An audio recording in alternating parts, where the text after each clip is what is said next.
Pero Angela, please. Huwag mong kalimutan yung narinig mo kanina.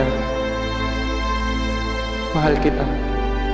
Angela, maghihintay ako hanggang kaya mo na akong mahalin.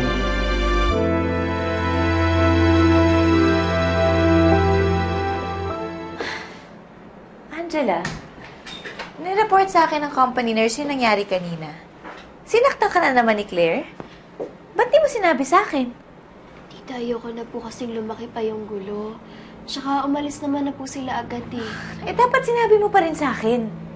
Anong sasabihin ng Tito Larry mo pag nakarating sa kanya to? Sa mismong resort pa natin nangyari? Di ba sinabi ko na sa'yo, huwag ka magsisikreto? Tita, nagagalit po kayo? Angela, ayoko lang na may nananakit sa'yo. Di bale, pag kinasal kami ng Tito Larry mo, lalayo na tayo dito. Magsisimula tayo ng bagong pamilya na malayo sa kanilang lahat. Bubuo tayo ng bagong pamilya. Tayo. Si Larry, ikaw, at saka ako. Tita,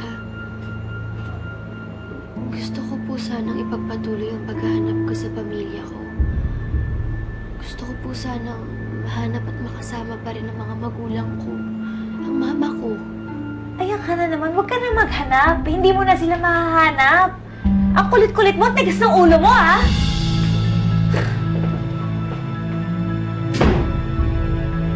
Hindi mo na makikita yung pamilya mo! Tigilan mo na yan! Hindi mo sila makikita kahit kailan! Tama na! Tama na po! Nasasaktan po ako! Nasaktan ka? Tama na po! Tama! Ano tama na? Yan ang dapat niya pinaparasan, ha? Tama! Tama na po! Tulong! Tulong! Tama! Tama na po! Tama na! Tama na! Tama na!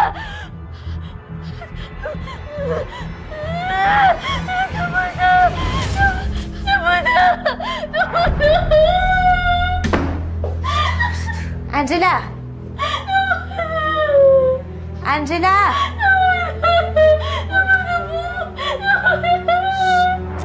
Angela! Gising! Gising! Gising! Gising! Tama na! Huwag mo ko